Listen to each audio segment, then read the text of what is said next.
Bem-vindos a mais um Alma Literária. Hoje eu vou iniciar o diário de escrita do livro As Crônicas de Alma e Sangue, volume 2, A Rainha Rebelde. No início eu pensei em fazer em vídeo, mas como eu tenho pouco tempo na semana, pois eu trabalho em 2 expedientes e geralmente eu chego em casa às 7, e se eu fosse me preparar para gravar o vídeo, eu sou uma mulher vaidosa, eu não vou aparecer sem maquiagem e sem um bom cenário. Então, assim, é meio corrido na minha casa, eu não moro sozinha, eu moro com a minha família e é complicado eu conseguir um tempo de silêncio. Todo mundo está falando alguma coisa, todo mundo está vendo alguma coisa e o barulho é quase constante. E eu não teria como parar tudo para fazer silêncio para a gravação sair uma gravação de qualidade. Então eu resolvi gravar os áudios à medida que os insights do livro forem aparecendo e posteriormente eu gravarei alguns vídeos na minha mesa para mostrar para vocês os meus rascunhos, as coisas que eu escrevo, certo? Esse adendo do Alma Literária vai se chamar Diário de Escrita. Bem óbvio, né? Não tem muito o que inventar.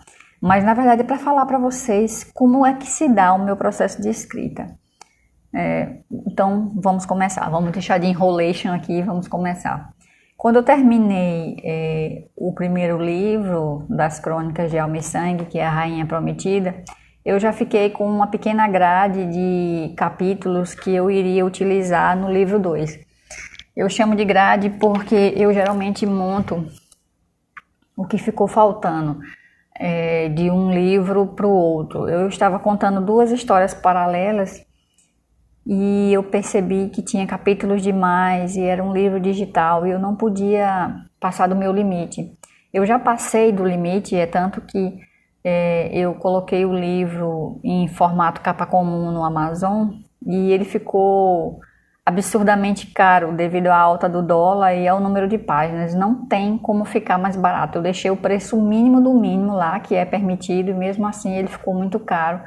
E não há como um fã da série ou um leitor que não conheça tentar adquirir o livro em formato físico.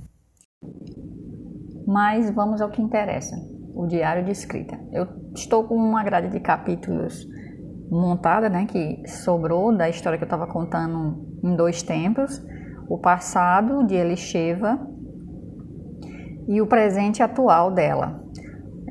Um pouco tarde venho lembrar que se você não leu o livro 1, não tem como eu fazer os diários de escrita sem soltar alguns spoilers. Então, 1000 perdões, eu esqueci completamente de avisar isso no início da gravação.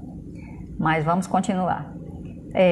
Nós paramos na festa, né, de casamento de Ariel. Foi um momento assim muito estranho para mim casar Ariel. Eu fiquei como mãe, eu fiquei muito traumatizada com aquela festa, porque eu jamais imaginei que ele fosse se unir a alguém. Entendam, eu sabia que ele ia, em algum momento, se unir, né, com a futura rainha, a verdadeira rainha. Mas a aparição da falsa rainha, para mim, foi um choque. Eu quero que vocês entendam o seguinte: eu tenho uma ideia de onde eu estou saindo, de onde é tipo um caminho. Certo? Vamos lá, vamos resumir. É tipo um caminho. Eu sei onde eu vou começar, eu sei onde eu vou parar para descansar e eu sei onde eu vou finalizar a jornada. Só que entre esses espaços de saída, de descanso e de finalização aparecem coisas que não estão programadas. E essa é a parte mais divertida que eu acho do meu processo de criação.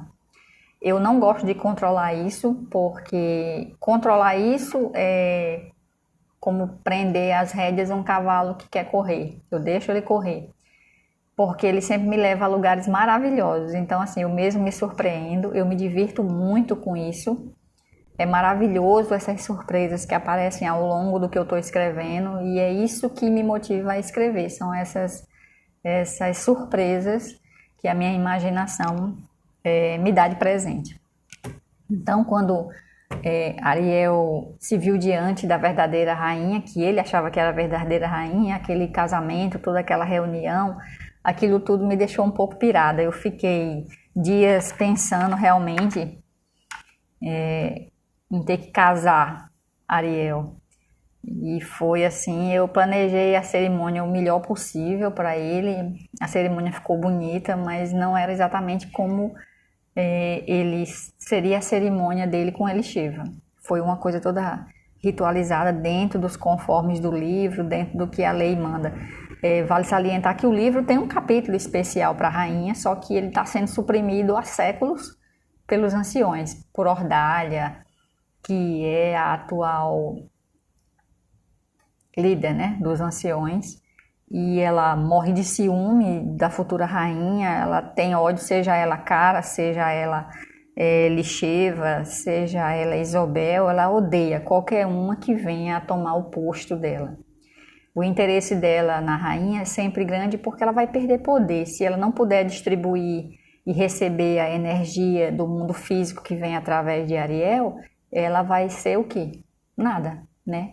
Ela vai perder o último grande poder que ela tem, que é o de controlar essa energia, a energia que transita dentro do templo e que mantém o livro, os poderes, o jardim e toda uma série de esferas que são controladas pelo templo onde eles ficam. Nos primeiros capítulos, eu quero dar uma definição de onde estão alguns personagens. Por exemplo, Radamés desapareceu e Velvet seguiu atrás dele para tentar localizar, para tentar descobrir o que foi que aconteceu com Radamés. Eu pretendo, nos primeiros capítulos do volume 2 da Rainha Rebelde, eu pretendo definir mais ou menos aonde é que ele vai estar, né? O que foi realmente que aconteceu com ele. Esse é um dos primeiros pontos. Vai ser um dos capítulos. Eu não tenho um nome ainda para ele, mas ele já está pontuado no meu caderno de notas, né? Que eu tenho que definir exatamente aonde ele está e o que foi que aconteceu com ele. E se Velvet vai conseguir alcançar ele. Essa daí é uma parte importante. Eu tenho uma breve noção do que aconteceu. Eu sei mais ou menos aonde ele está, mas tudo se define realmente quando eu me sento para digitar e o resto vai aparecer, com algumas notas que eu já acumulei. Outro personagem que sumiu, né? Sumiu assim, entre aspas, Elisheva. A gente sabe, Elisheva. Eu só consigo chamar ela de Elisheva. Ela é Elise agora, mas eu só consigo chamar ela de Elisheva. Eu me apeguei muito a ela. Eu acho ela legal.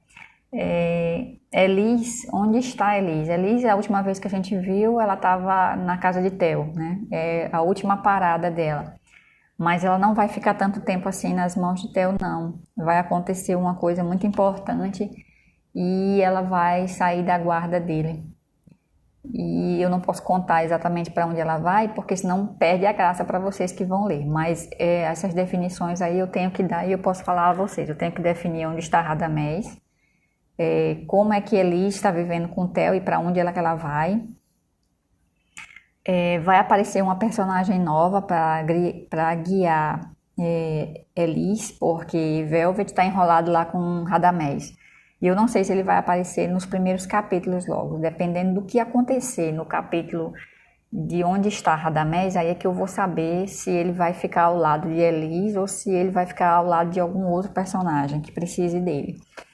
Então aí já está definido Radamés, já está definido Elise, isso aí já está com tudo na agulha. Eu já comecei a construir esse capítulo. O primeiro que veio foi o de Elise, eu já estou começando a construir ele, já está com 3 páginas. Só que o que aconteceu? Uma ideia surgiu e atravessou esse capítulo e eu tive que parar ele, porque assim, eu estou às vezes escrevendo um capítulo e surge uma ideia para um outro, e se eu não descrever ela logo, eu termino perdendo. Aí eu dei uma parada aí no capítulo agora, né, no tempo presente, onde ele está com o Theo, na casa dele, e fui diretamente para o passado, uma parte super importante, que é Ele obedece à rainha, o nome do capítulo. Esse aí eu posso dizer para vocês de cara. Nesse capítulo, Ele obedece à rainha. O título é uma alusão ao poder da rainha junto ao livro. O rei e a rainha que comandam o livro. Os anciões também têm esse poder, mas ele é mais limitado. O Ariel e Elisheva que podem controlar ele. E esse capítulo vai revelar alguns segredos, tanto do passado de Elisheva quanto de Ordalha e do livro. E o que foi feito para ela ter ficado na obscuridade todo esse tempo. O que eu posso dizer para vocês sem estragar o prazer da leitura futura é que esse capítulo inicia exatamente após Radamés ter encontrado ela no deserto, né? Após a explosão do palácio dos anciões e dos primogênitos, né? Os filhos dos anciões. Ele encontra ela no meio do deserto, ao anoitecer, né? Ela está coberta por aquelas serpentes que fizeram a cobertura dela durante todo o dia, protegendo ela do sol. A partir desse capítulo, a gente vai ver para onde foi que Radamés levou Elisheva, o que ocorreu. O que eu posso adiantar, para deixar vocês com água na boca, é que ele levou ela para um abrigo e quando ela se recuperou o suficiente, ele levou ela para o templo da Esfinge. E o confronto entre ela e Ordalha, o primeiro deles vai se dar lá. E todo o motivo por que ela desapareceu. Vai ser um capítulo bem intenso, vai acontecer bastante coisa nesse capítulo. E eu já dividi ele em duas partes, porque ele é um pouco longo. E o que eu posso dizer para vocês é assim, eu estou quase finalizando, eu vou aproveitar o sábado e domingo para estar fazendo ele, porque na semana eu tenho pouco tempo, quando eu chego eu tenho apenas 2 horas de escrita e eu não gosto. Eu prefiro me sentar e ter pelo menos umas 6 horas para desenvolver um capítulo da forma que eu gosto. Eu geralmente escrevo, escuto leio o capítulo, ou escuto, que eu tenho um aplicativo que eu escuto os capítulos, fica mais rápido para mim. E depois que eu escuto o capítulo, eu saio costurando em cima para ver o que faltou, os detalhes. É tipo assim, eu tenho uma primeira escrita, uma segunda e uma terceira camada. Eu preciso delas para poder não deixar nada passar, porque enquanto eu estou complementando, outras informações vão surgindo e melhorando o texto, melhorando as informações que eu tenho que realmente passar ali. Eu já tenho esses 3 capítulos alinhavados e assim, eu estou gostando bastante do desenvolvimento. Eu estou apenas com 3 ou 4 problemas para resolver e eu pretendo resolver eles muito em breve. Eu criei uma armadilha para mim mesma, mas eu gosto disso, eu gosto de sair das minhas próprias armadilhas.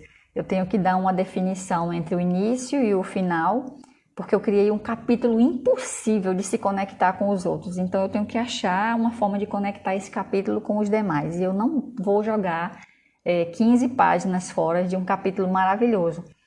Isso às vezes me consome. Eu crio um capítulo, ele se conecta com o livro, mas infelizmente eu preciso fazer uma ponte que ligue ele aos demais. E tem que ser uma ponte muito boa, porque eu detesto serviço porco, eu não vou fazer uma coisa que não vá se conectar verdadeiramente. Eu tenho que sentir que é aquilo ali, porque senão não vai entrar. Mas eu tenho certeza que nos próximos dias eu vou conseguir fazer isso. Tenho outros capítulos já iniciados? Sim, eu tenho vários outros capítulos, eu só preciso ir finalizando eles. É estranho esse meu modo de escrever, porque eu fico com vários capítulos abertos dentro do computador e sigo trabalhando neles. Eu já tenho até alguns do final e do meio, mas é assim que a minha mente trabalha. Ela é um pouco desordenada, mas no final tudo dá certo. Às vezes eu tenho uma ideia do capítulo do meio e lá do final, e às vezes do início, e eu vou juntando tudo como uma espécie de quebra-cabeça, e para mim é divertido. É a melhor forma de eu escrever sem me entediar, porque se eu fizer muito planejamento, se eu colocar tudo certinho num caderno, vai acontecer isso, isso e aquilo, aí começa a me entediar. É como se eu não estivesse me divertindo e como se eu tivesse tudo muito planejado, e não ocorre assim. Eu prefiro ir desvendando a história, porque aí tanto fica divertido para mim quanto para vocês quando vocês lerem. E isso mantém o fluxo da leitura também, que eu gosto que seja rápida, que seja a pessoa lê ali numa leitura só.